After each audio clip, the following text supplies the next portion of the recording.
সুনামগঞ্জ পৌর শহরের বিভিন্ন বেসরকারি হাসপাতালে বাড়ছে সিজারিয়ান অপারেশনের প্রবণতা। 4টি বেসরকারি হাসপাতালে গত 6 মাসে নরমাল ডেলিভারি থেকে সিজারিয়ান ডেলিভারি হয়েছে 7 গুণের বেশি।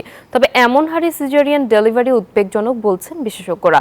মোহাম্মদ বুরহান উদ্দিনের পাঠানো তথ্য ও ছবি নিয়ে ডেস্ক রিপোর্ট। সুনামগঞ্জ পৌর শহরে বেসরকারি হাসপাতাল রয়েছে 5টি। ক্লিনিকগুলোর মূল ব্যবসা যেন প্রসূতি মায়েদের সিজার। এই 5টি হাসপাতালে গত 6 মাসে নরমাল ডেলিভারি হয়েছে 151টি, আর সিজারিয়ান অপারেশনের মাধ্যমে ডেলিভারি হয়েছে 1088টি, যা নরমাল ডেলিভারি থেকে প্রায় 7 গুণ বেশি।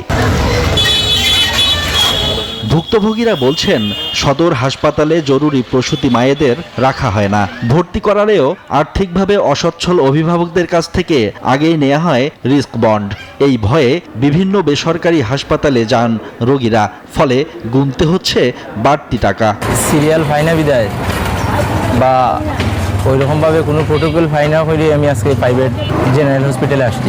সেবা থাকতো তাহলে তো গরিব মানুষরা ঋণ করে এটা যেত না। সদর হাসপাতালের চিকিৎসক লিপিকা দাস নিজেই সিজারের জন্য বেসরকারি ক্লিনিকে রোগীদের রেফার করেন বলে অভিযোগ ভুক্তভোগীদের, যা তিনি স্বীকারও করেছেন।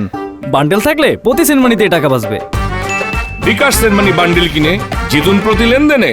লিপিকা ম্যাডামে কইছো পানি শুকাই গেছে, তাড়াতাড়ি ওই আনিসা তুলিয়ে যাও। সরকারি হাসপাতালে 24 ঘন্টায় যে রেটের স্বাভাবিক ডেলিভারি হয় আর আগের রেট যদি চিন্তা করেন, আর পেশেন্টের ফ্লো, আগে কতগুলি পেশেন্ট ভর্তি হতো আর বর্তমানে কতগুলি পেশেন্ট সার্ভিস পাচ্ছে, সেগুলো যদি হিসাব করেন তাহলে বুঝতে পারবেন। সিজারিয়ান অপারেশনের সংখ্যা বাড়ায় উদ্বেগের কথা জানালেন এই চিকিৎসক। সিজারিয়ান সেকশন অপারেশনটা লাগবে না, সেক্ষেত্রে ডেফিনেটলি তাদের জন্য অপারেশনের অনেক ঝুঁকি আছে। অভিযোগ অস্বীকার করেন সদর হাসপাতালের ভারপ্রাপ্ত তত্ত্বাবধায়ক। যদি কারো ইমার্জেন্সি লাগে, জরুরি এখনই লাগবে, পেশেন্ট খারাপ বা বাচ্চা খারাপ হয়ে গেছে, ওইগুলোর ব্যাপারে তো একটা জরুরি ডিসিশন নেওয়াই লাগে।